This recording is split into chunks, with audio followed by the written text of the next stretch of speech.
Hi, I'm Mark from L&M Small Engine. Today we're working on a Poulan Pro push mower. Has a Briggs & Stratton 825 series, 6.25 gross torque. Customer came the other day. They said their lawnmower didn't start. They wanted a spark plug, so they came and they bought a new spark plug. And they called back, well, it's not running. It's not running.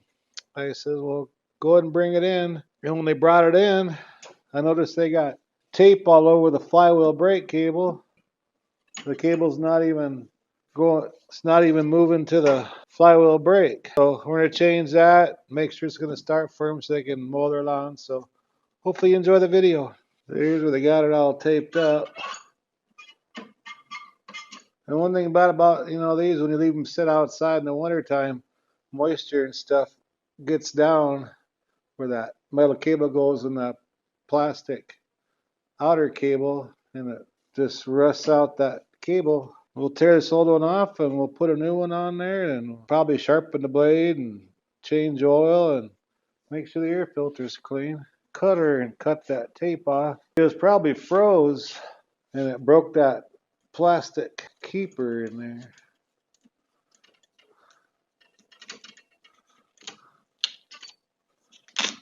Yeah, see that center part still stuck in there.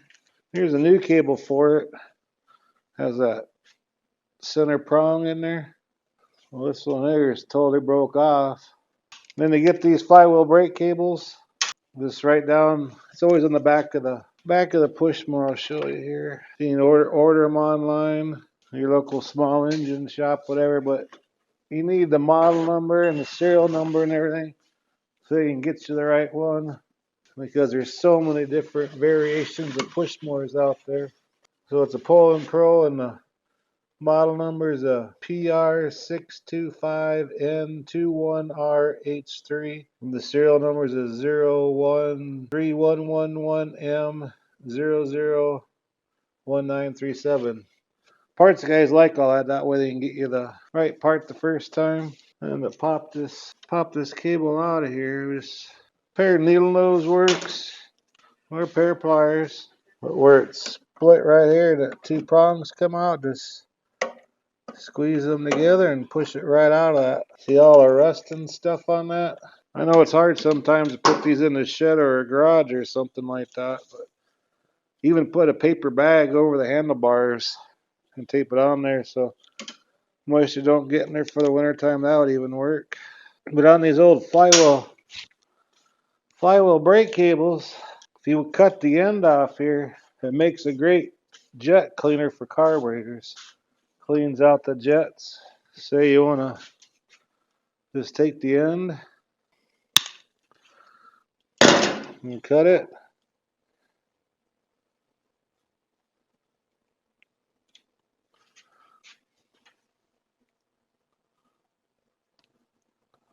And just unfray it.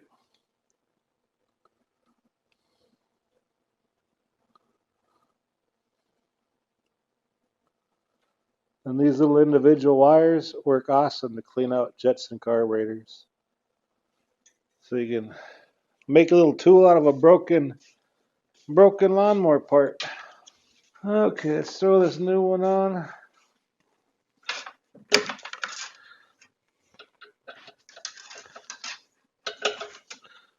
Put it in like that. Click it into place. And make sure there ain't no twists in it. Put a little hole on there. Now it works like it's supposed to.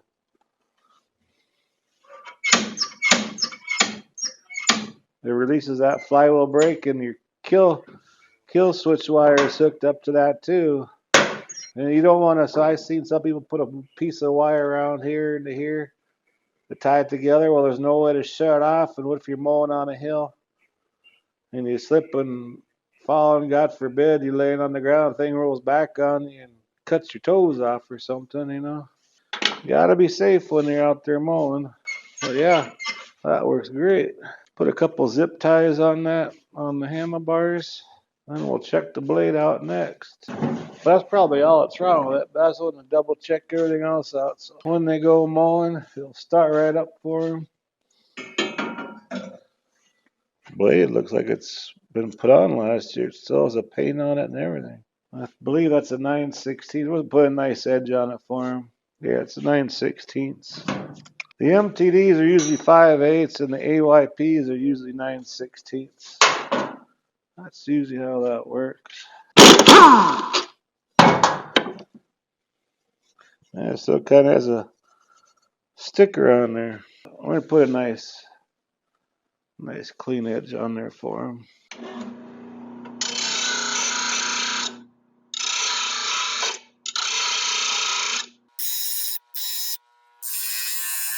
Like a brand new blade again. Really cut that grass. Okay, this is a mulching blade. You don't have much wings on it, but the wings always go up. And on the AYPs, there's two little pins right here. They kind of fit in them two holes right here. Make sure you get them on there. Check that air filter out. Go grab the vacuum pump. Pump that oil out of there. These brakes usually take 16 ounces, half a quart. It's dark, but could have been a lot worse.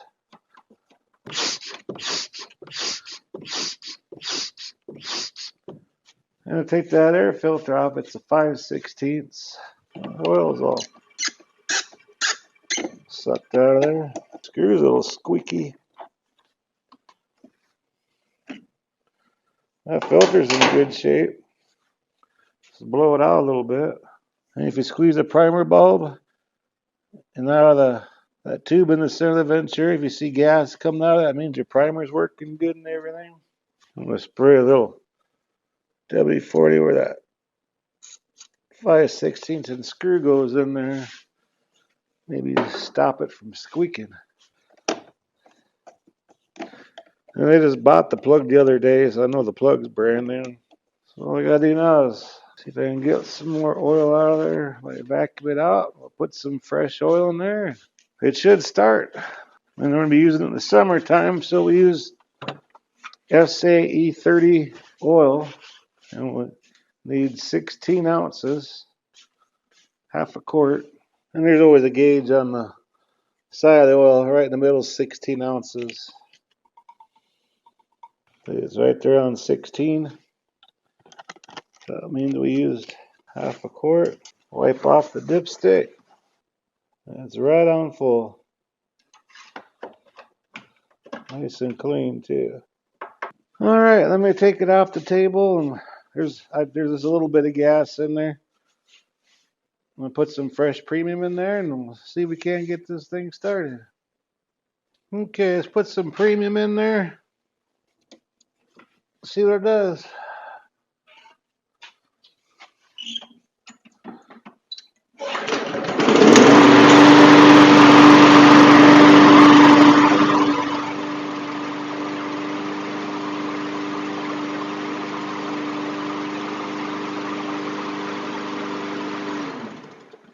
Yeah, these flywheel brake cables, if they go bad,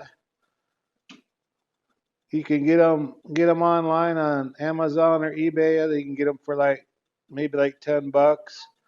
If you go to the dealer, they're probably $14, $15, or they're not that expensive. Just don't put a piece of wire up there and wrap it so it's not on, because someone could get hurt really bad.